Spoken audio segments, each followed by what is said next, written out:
Hello, another week of Freedom Forum 1, the 15th day of August in the year 2018. Half the month is already gone. No, not quite. Is this 31 days this month? I think so. But a lot of stuff going on. Y'all bear with me tonight. It's been a very busy life the last couple of weeks. Sometimes it catches up with us young people. Young people, get it? There's so much stuff going on in all directions, local, state, federal, overseas, that anyways, I tried to separate it and keep it on the first hour on the local stuff. Let's say a prayer. I saw a really good thing on Facebook. We need to pray, and the only way we're going to fix this country is to get God back in the mainstream of everything. We need to pray to God. We need to leave our issues with God. We need to be more friendly. We need to stop the divisiveness. We need to pray for the homeless, need to pray for the Christians around the world and the Catholic Church, pray for what's going on there with the pedophiles and all that. We just need to pray for everyone. We need to start trying to work together no matter what our differences are. In God's name we pray. Amen. I had an eye-opening thing happen this week. This really is important. High blood pressure recall expanded by the FDA over cancer concerns. Now, I've only been taking this high blood pressure medicine probably for 6 or 8 years. And just now they have a concern for cancer. Anyways, I haven't taken any in the last 3 weeks and my blood pressure isn't doing too bad. But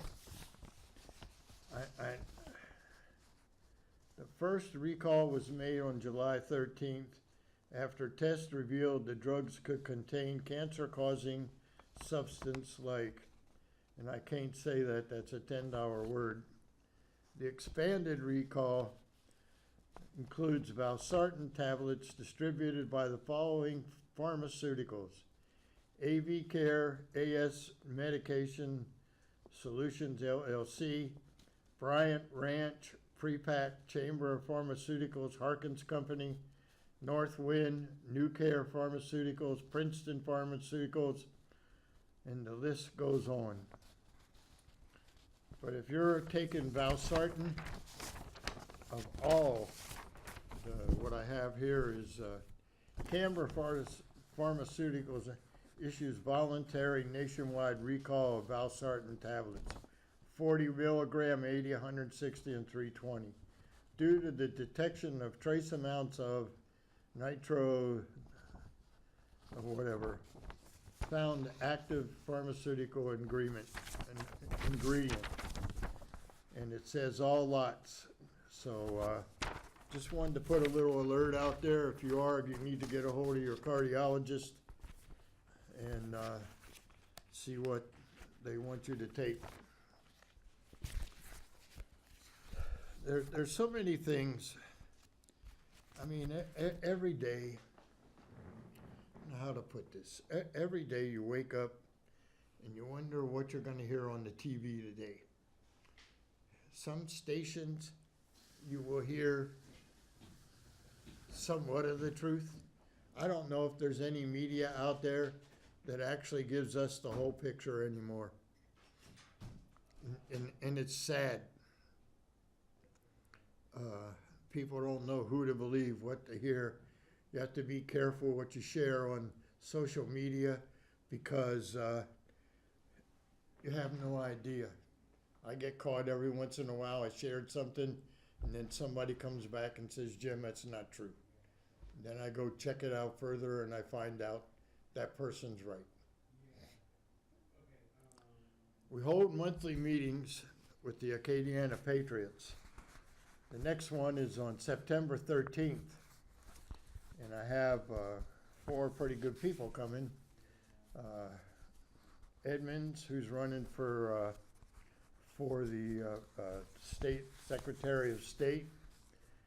Have Josh Gilry, who's running for the 3rd District, and then Julie Emerson and Blake Miguez.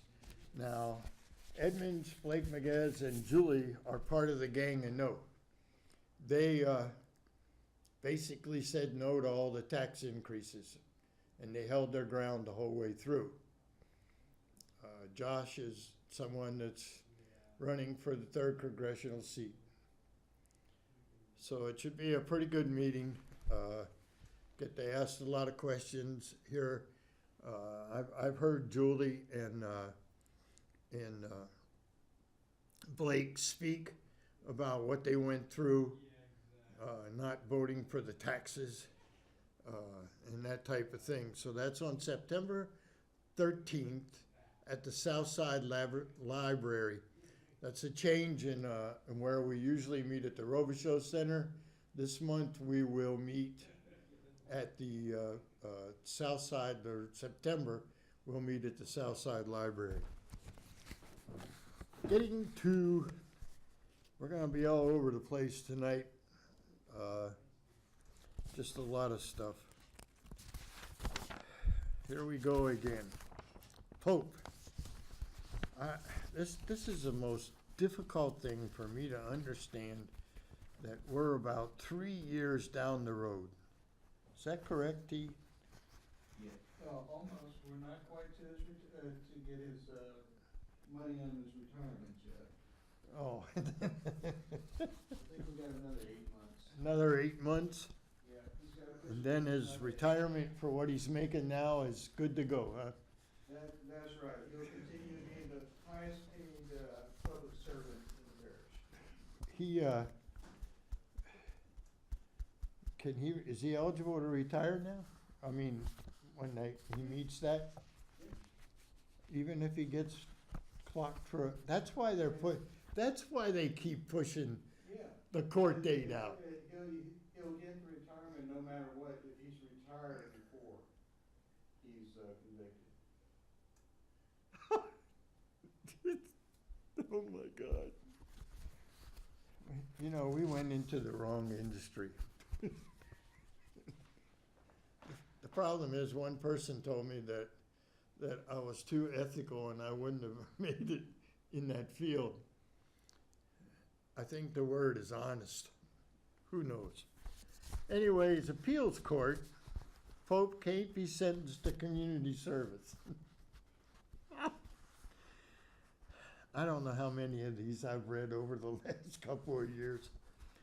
City Marshal Brian Pope shouldn't have been given a jail sentence for failing to follow a judge's order about community service, an appeals court has ruled. 15th Judicial District Judge Jules Edwards revoked Pope's probation in February and ordered him to serve the remainder of a 30-day sentence for contempt of court in the Independence Weekly suit against him. But a day or so, Pope was released while he appealed Edwards' ruling. He seems to appeal everything.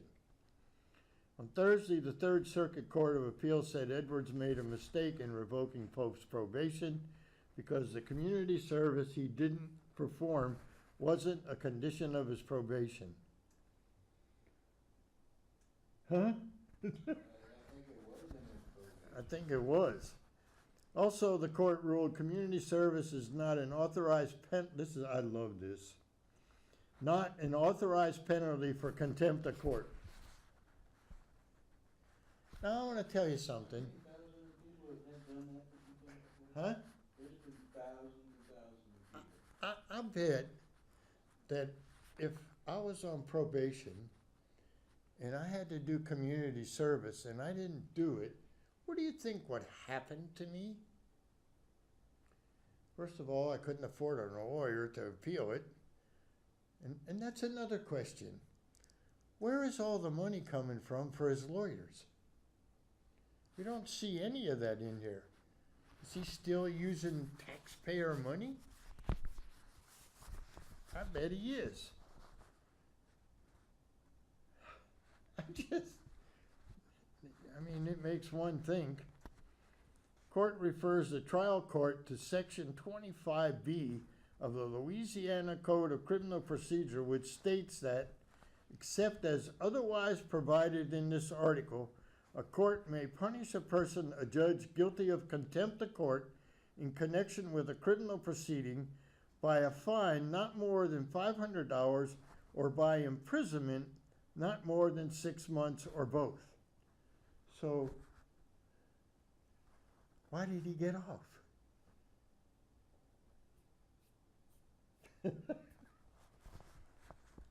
The case in which Pope was found in contempt is a civil case, not a criminal case.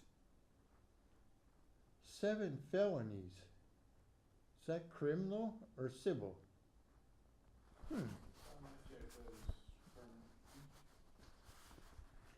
The opinion was written by Judges Elizabeth A. Pickett and Billy H. Ezell.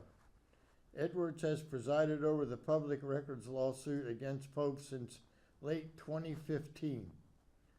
So you're right. It'll be 3 years later this year. When the Independent sued him for refusing to turn over emails. I kind of got worried because I was in one of those meetings at the diner with Pope. And Leger was there. Funny how Leger's name has never come up in any of this. That's interesting to me. All but 7 days of Pope's 30-day jail sentence and that conviction had been suspended until Wednesday, when Edwards found the marshal had done nothing to comply with the conditions of his probation. So, now, it gets even better. Pope was at the budget council meeting on Monday night. And him and Conk got at it. He addressed the council.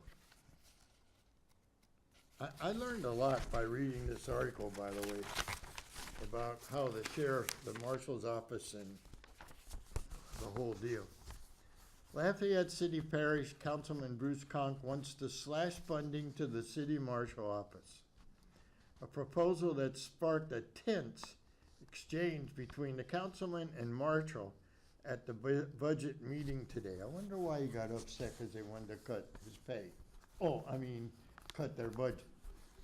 The current marshal, Pope, is embattled on multiple fronts. He's under criminal. Oh, I thought it wasn't criminal, it was civil. Under criminal indictment on 7 charges of perjury and malfeasance in office. Let's read that again. He's under criminal indictment on 7 charges of perjury and malfeasance in office. So, the judge made a mistake. The judge said it was civil. No, the judge didn't say it was civil. Huh? The appeals court said it was Oh, the appeals court said it was civil. So they made a mistake. 2 judges. Interesting. The Louisiana Attorney General's office has said in a written opinion that Pope's practice of collecting civil fees for his personal benefit is improper. So what's he done about it? You can say all you want, but if you don't do anything about it. Now Pope faces another battle. At the budget meeting, Conk introduced amendments totaling more than $730,000 in cuts from the marshal's office in the proposed city parish budget. That's a lot of money. Okay, Conk wants to transfer. I'm telling you, I'm glad. I wish I could have been a little mouse and been at this meeting.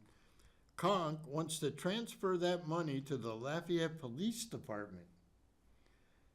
The amendments will be voted on individually when the council later considers the final budget. And see, the city's budget ends on, if I'm correct, October 31st is when the budget year ends.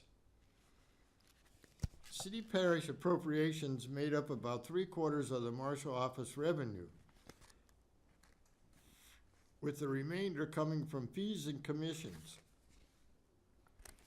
Pope pocketed $117,352 in civil fees and garnishment last year, on top of his salary of $77,067. According to an audit report that says those fees should instead be placed into an account for the exclusive use of expenses of his office. So that's what, $194,000. Wow. The city parish contribution to marshal has increased about 20% since Pope took office in 2014. Whew. According to the budget documents, much of that increase has gone towards salaries. Conk criticized Pope on Monday for employing 20 deputies, saying that's too many. Man, Conk really went after him. By law, the marshal may determine the number of deputies that he says is needed to perform the functions of his office. However, we can question the reasonableness of the cost. Now, I'll tell you what, St. Mary's marshals, their city marshals down in St. Mary, they sit out on the road and write tickets. If you travel down through St. Mary Parish, you need to be careful. They out there all the time. I wonder if their marshal gets a cut of that. The marshal's office executes civil warrants and other mandates, which handles minor criminal matters and civil disputes of less than $15,000. The city parish annually kicks in more than $1 million to marshal's office salaries for 3 administrative employees, in addition to Pope and the 20 deputies. So let's add that up. That's 24 into $1 million. How much is that per person? State law says a deputy marshal in Lafayette shall receive an annual salary of only $3,000. It wasn't clear Monday that Pope is paying his deputies, but it's likely much more than the state mandate. When Conk noted the law, Pope interjected that it is nearly 60 years old, prompting Conk to shoot back that it's still in effect. How much? 24 into 1 million. Pope asked why Conk hadn't visited the marshal's office, given that Conk chairs the council's police liaison committee. Conk retorted that the marshal's office isn't a full-time police department and that Pope had never asked to be on the committee's agenda. Approached by a reporter after the hearing, Pope said no comment. Before any questions were asked, Pope repeated his refusal of a comment when asked if he's still receiving civil fees. Then we get to the Lafayette Sheriff. Lafayette Sheriff scales back tax proposal, still not on same page with city officials. I need to explain, and I explained this last week, I think, how this works. In the unincorporated areas of Lafayette Parish, they paid a 1% sales tax for the sheriff's office, okay, which basically collected about $4 or $5 million a year. Now, what the sheriff wants to do is have a half-cent sales tax for the whole parish that they said will collect, I think, $24 to $28 million. Don't remember exactly what it said. But what changed was, and I had a nice talk with the chief of police here in Lafayette, Aguillard, and he explained the differences.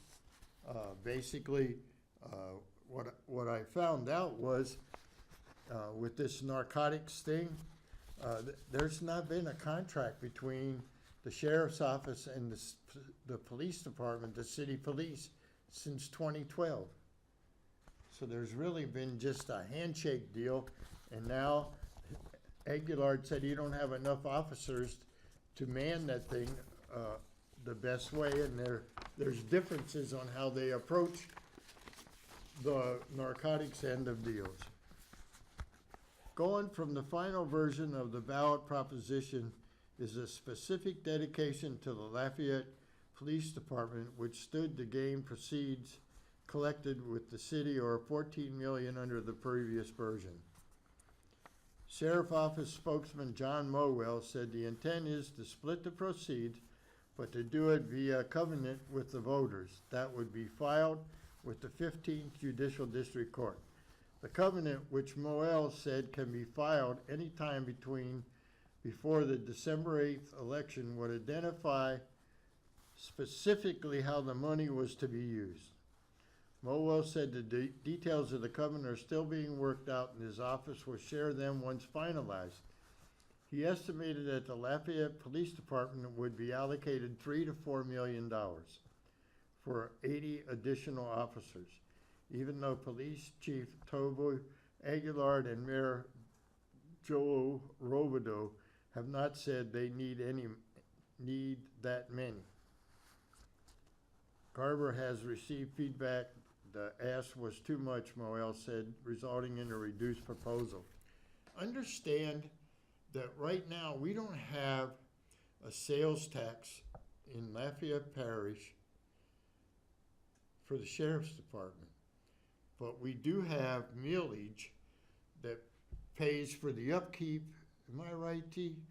That pays for the upkeep of the sheriffs and the prison. But we don't have a sales tax.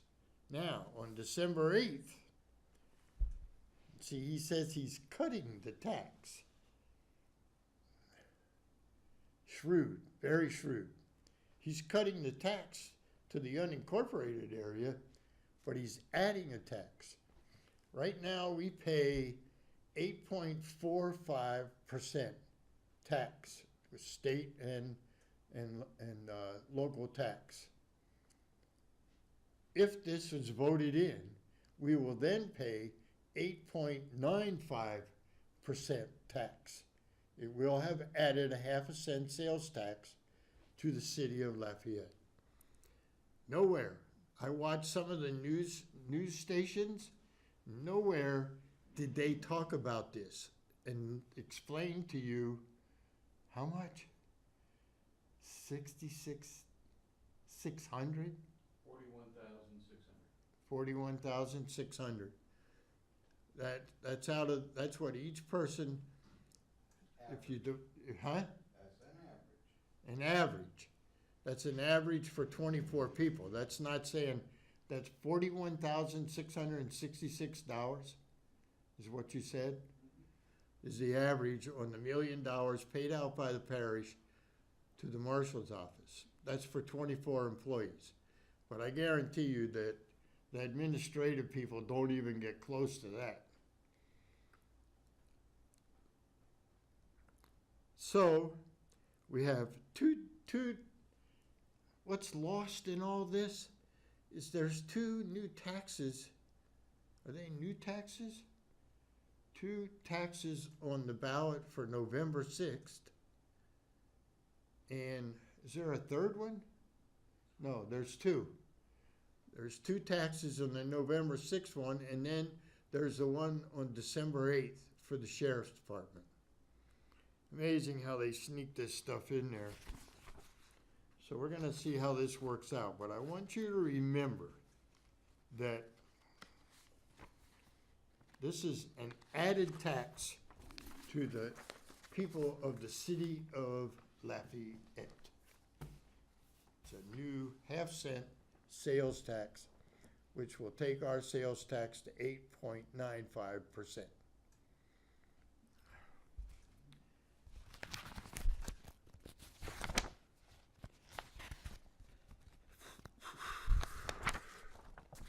We're going to see a lot over the next couple of months. There's a lot. Battle looms over council split. Campaigns gear up as charter amendments head to Lafayette voters in December. I know that there's one individual that's forming all kinds of organizations.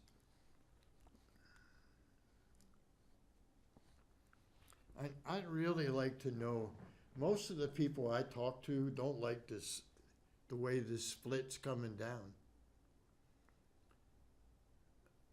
I mean, the vote was 7-2.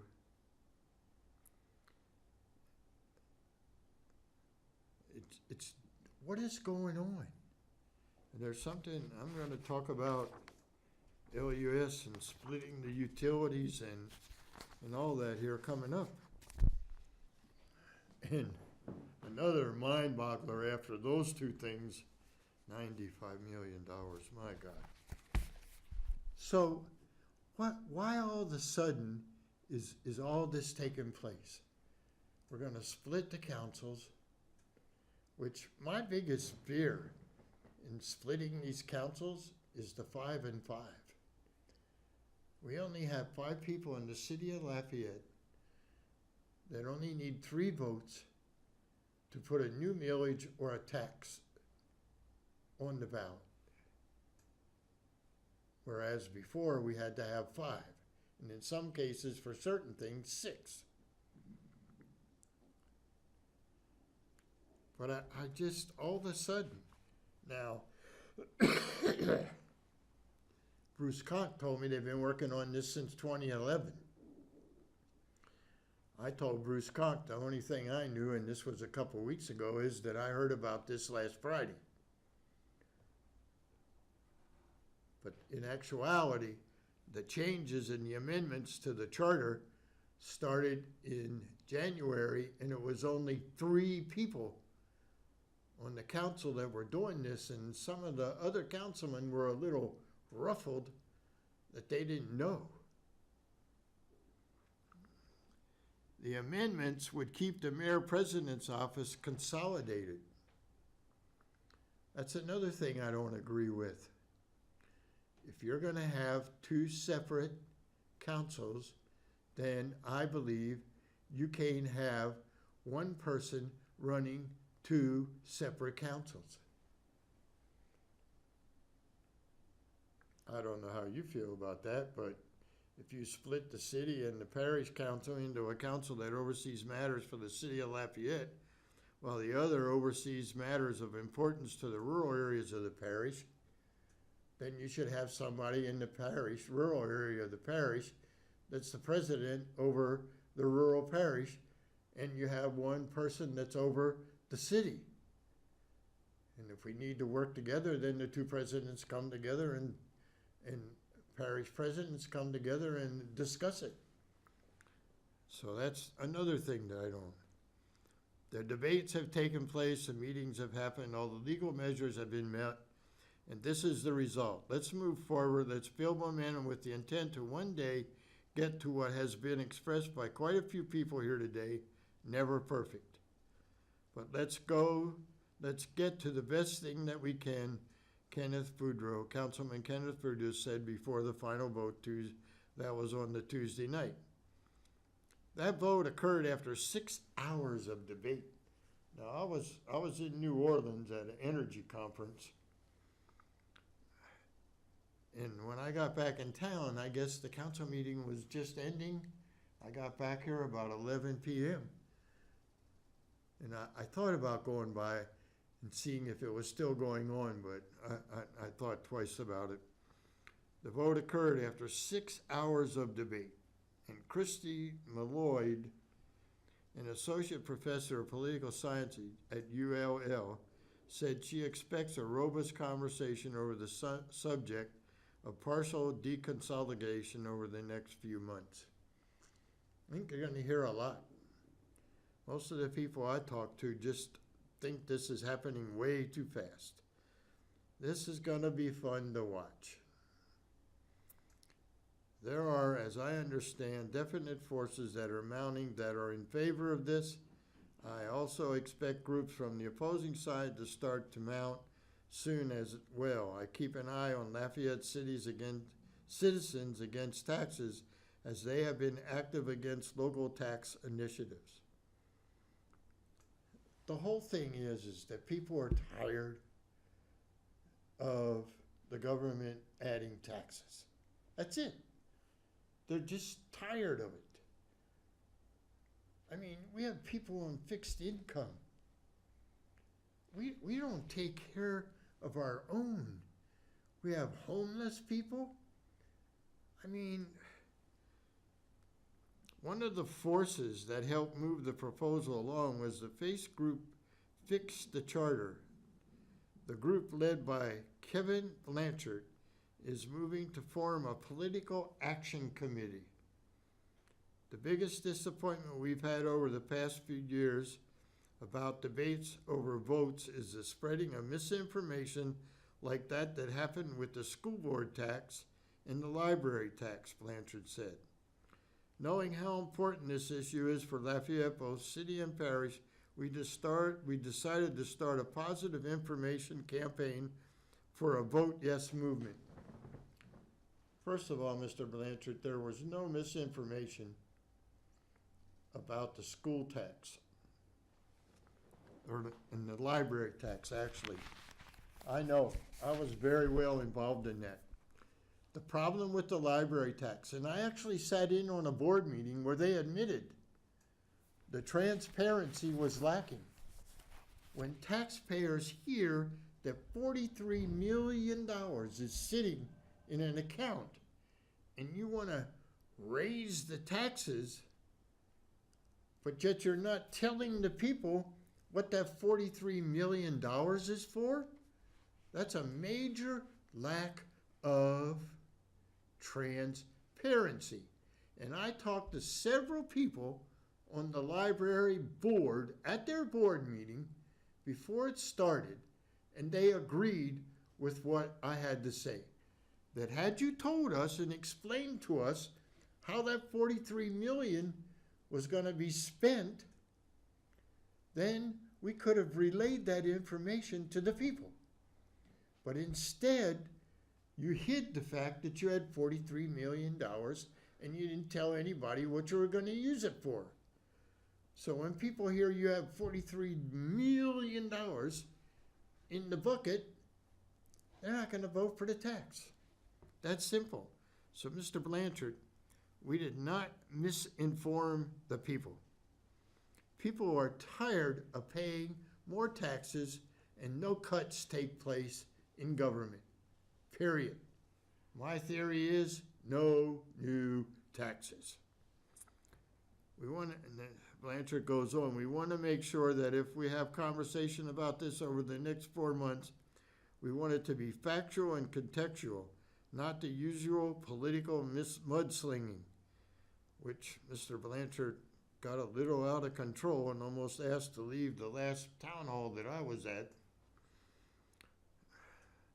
Councilman Jared Ballard and William Terrio, the two who voted against placing the amendments on the ballot, said they will urge everyone who asks them about it to vote against the deconsolidation this December. Ballard said the growing money problem for unincorporated areas of parish that has driven much of the deconsolidation effort would be best fixed not by splitting the council, but by everyone working together to annex those underfunded regions. And there lies a good explanation. This will not fix the problem that they think that it will fix, at least from my understanding. The unincorporated area has no tax base, and anytime there's anything of value, it gets annexed, Ballard said. We need the state to step in and have everyone get annexed into a municipality to fix the financial burdens of the unincorporated areas. One of the things I want to point out is one of the suggestions that was made with all this, and I know we've been over this before, is that we have the census coming up in 2020. Okay? Right now, Lafayette Parish has 52.3% of the population in the parish.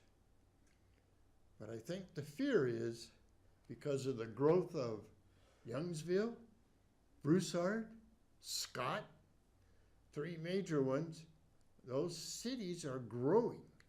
Carencro. They're all growing. And people are moving to these areas out of the city. So the population numbers could change in 2020. And I think that's what they're worried. Councilman Bruce Conk said he plans to speak to the Kiwanis Club on Tuesday about this and other issues facing the parish in coming months, and said the most important thing for him to inform the public and let voters decide what they want at the polls this winter. I think it's going to be a really close vote. I really do. The proposed amendments were prompted by changes that have occurred since the city and parish governments consolidated in 1996.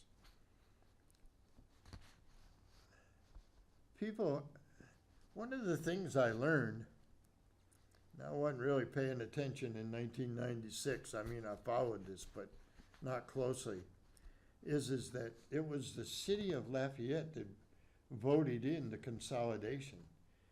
And the unincorporated areas or rural areas voted against the consolidation. I find that interesting. Conk said he pointed to the shrinking population inside the Lafayette city limits while neighboring communities like Broussard and Youngsville are booming. Some additional amendments were proposed last week to address the major issues opponents had with the proposed split. One issue that drew concerns from the public in the proposed charter changes was the issue of term limits. And they really did take care of that, of the term limits thing. That was one of my concerns, that you could have somebody that's term limited on the council, and when 2020 comes, the way it was first written, they could rerun again and have 3 terms. And no, we don't want that. We have that in Washington, D.C. And then we come to Joel Robideau. I really have a big question about this. Why are we messing? I've been here 35 years. Terry Huval and I spent a lot of time together during the smart meter days. We didn't agree on a whole lot, but the thing was that we were able to talk to each other. There was never any ugliness. I admire Terry Huval for how he built up LUS and LUS Fiber. Did a tremendous job. And he fought against a lot of forces, but he was able to build that into an entity. I don't know that if it's profitable today or not. It is profitable. It wasn't at one time, but I think through the efforts and stuff that LUS Fiber has now become self-contained. Here's the thing. Robideau sways the council members on splitting utilities and fiber service. Why do we want to do that? This is the most successful entity out of the Lafayette consolidated government that I can see over the 35 years that I've been here. Why do we want to mess with this? Those are questions y'all need to be asked yourself and other people. Why all of a sudden does Robideau want to change this? I don't have the answers. I have some thoughts as to why this stuff's taking place. And trust me, Bernhardt's and Associates, They don't do anything unless it's profitable. And I mean, I think we should keep it in the jurisdiction of our control, not give it over to a private entity. I looked. We have a new time chart now to let me know how much time is left. So now we want to split the utilities and the fiber service. Now we're going to have to hire a guy to run the fiber service, hire somebody to run the utilities, or turn it over to a private entity. My question is, if we're going to give it privatization and give it over to this other group of people, are we going to do the same thing with fiber? That is the question. But I don't think what a lot of people know, every year LUS gives $23 million to the general fund in the Lafayette Consolidated Government. So if Bernhardt and the boys take over, where are we going to make up that $23 million? That is the question. So let's see what Robideau had to say. Lafayette Mayor President Joe Robideau on Tuesday defended his plan to split the Lafayette utility system from LUS Fiber, both of which have operated sister publicly owned companies under a single director since LUS Fiber ramped up 9 years ago. About the time I got involved in all this. LUS Fiber, we know what it offers. With Huval out, Robideau wants separate directors for the fiber network and the utility system, which offers water, wastewater, and electric services. Let me ask you this question. If a private entity takes over a for-profit company, who controls the rates and how much of an increase for the rates? Who's going to control that? Are we? Is the council? The council trying to tell a private company they can't raise the rates? I got a question about that. That would be one of mine if I went to a council meeting if this comes down. Robideau wants separate directors. Well, split what Huval was making, and then they'd both be making the same money. Robideau, speaking at the budget hearing, appeared to mostly win over Councilman Bruce Conk. I'm not going to go there because I know what Bruce is in, what he's connected to. I'm not quite ready to commit to it, but certainly went a long way convincing me, Conk said after Robideau had finished speaking. Conk initially said he was concerned about divorcing the two agencies with several uncertainties facing the utility system. They include the possibility of privatization deal for electric division of utility system, as well as pending state audit concerning payments from the utility system to LUS Fiber for services that were never rendered. After Conk questioned the need to pay full-time utilities director in the event a private manager takes over the electric division, Robideau said the position would be needed in any scenario. Let me tell you what I just read that the new interim guy did. We're going to buy 20% of our electricity from wind power. Now, what I learned at that conference is that's not cheap. One of the things I learned, and I'm pretty sure I understood what the guy said, if there's no wind, I understand they have generators hooked up to the fans to turn the fans on. What runs the generators? Oh, yeah. Council members, along with Robodeau and interim LUS Director Jeff Stewart, had earlier engaged in long discussion about the future of electricity. The utility system electricity generation is not equal to demand, which is expected to grow. The coal-fired plant it co-owns, meanwhile, is in limbo as LUS and its partners decide whether to convert it to natural gas or demolish it. Robodeau has already signed a non-binding letter, and we know that. It's an estimated deal of $526 million. Therein lies the deal. If a company is investing $526 million, they like to get their money back, correct? Robodeau said he and Bernhard both agreed to a public vote on the management deal should it occur. I'd really be intrigued to know how that would work out. I think the biggest fear of people is the rates. What's going to happen to your rates? Now, the state don't have any money, right? We just had a fiscal cliff. You'll love this. Replacing Louisiana voting machines expected to cost up to $95 million.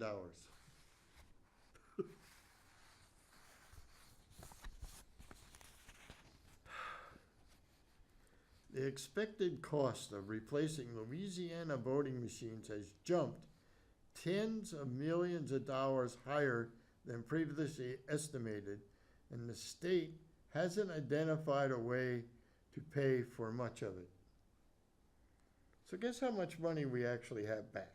The winning bidder for the work, Dominion Voting Systems, and I'll tell you what, I would really like to vet that company, because as we all know, George Soros has his fingers in voting machines. Projected the replacement of 10,000 early voting and election day machines with software and equipment will cost between $90 to $95 million, according to the Secretary of State's office. Prior estimates to talk about the project included a much lower price tag of $40 million and $60 million. The Secretary of State's office said Dominion was the low bidder for the contract out of the three competitors. Office spokeswoman Meg Kasper-Sundstrom said the increased cost reflects enhanced cybersecurity protections and the addition of paper record of votes, which has been talked about nationally as an extra voter security protection. Where we really need voter security protection is ID. You need to have an ID to vote, and you need to be a citizen, unlike California. She noted the original replacement costs were developed 5 years ago. Since then, concerns about cybersecurity threats have heightened. I don't think any of our voting machines has Wi-Fi.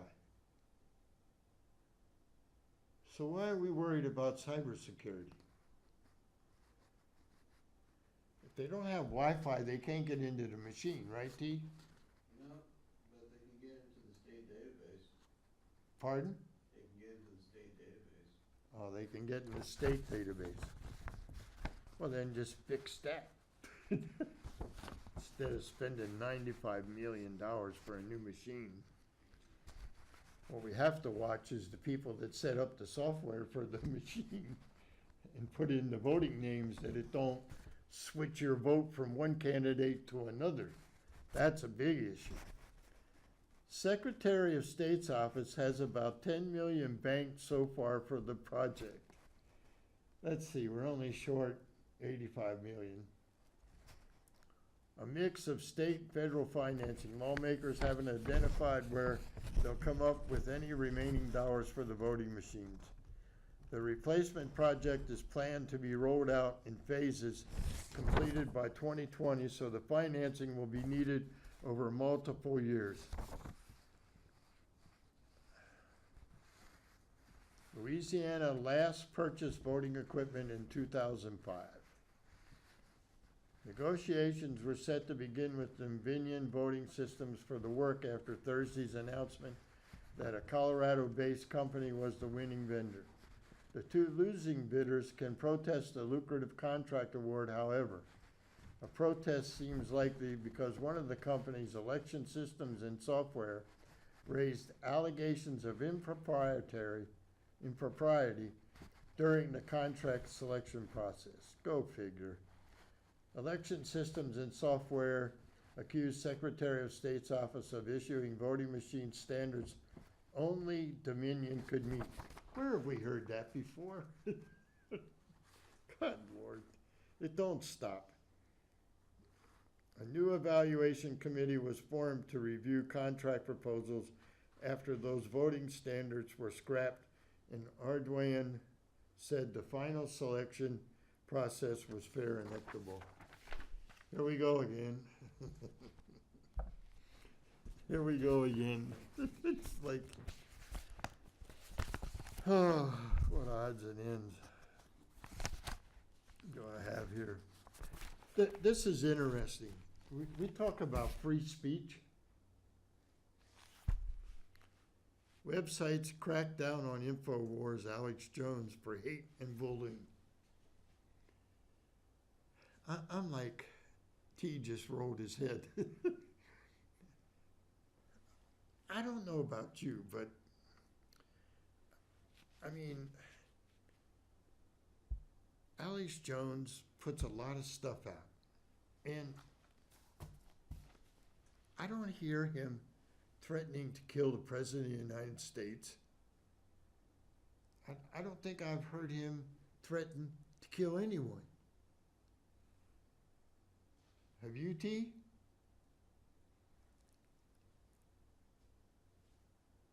Major tech companies have begun to ban right-wing conspiracy theorist Alex Jones from their services, reflecting a more aggressive enforcement of policies against the hate speech following protests on social media. Okay, I've been accused of hate, of spreading hate on Facebook. There's a difference between hate and the truth. And what the other side doesn't like is when you tell the truth, they think you're being hateful. At least that's my analogy. You have people like Maxine Waters that entails for people to be disruptive to other people, no matter where it is. And somebody like Jones, he put some good stuff out every once in a while. But the thing is that if I put it out or someone else puts it out, you have the right to digress it. But to say that he spews hate, I mean, what's hanging ahead? A head that looks like Trump. I don't see that person in jail or being cut off from social media. I don't see Maxine Waters. I don't see Farrakhan. None of those people. But you take a guy that tries to put out the truth. You know, you can believe what you want. Sandy Hook was a mass shooting with 20 children and 6 adults dead, and says it was a hoax. Was it or wasn't it? I don't know. It's unclear why companies are cracking down on Jones now after allowing him to publish for years. Facebook has been under fire recently for not banning Jones. That's where we're going to finish up the first hour on. I think I'm down to about a minute or so. People, this is only the first step in taking away free speech. I guarantee you, if Hillary won, I wouldn't be sitting here on TV right now. You think, T? Speak out against the government, socialism. I don't think these kids understand what socialism is or what it can be. When we come back, I'm going to talk about one of my favorite things. Vegas troopers managed to hit the jackpot. Here we go again. It's like, wow. But the second hour going to be filled with some goodies, Supreme Court judges, anti-Trump, FBI. I mean, you name it, there's a whole list of things. So, y'all have any questions, feel free to call in. We got about 30 seconds here. I can't get over the fact that they shut down Alex Jones. I just, you know, we have free speech. Do we have free speech? Do we have a mainstream media that halfway tells the truth? I don't think so. Our speech rights are going away. So you think about it. If you have any questions, feel free to call in.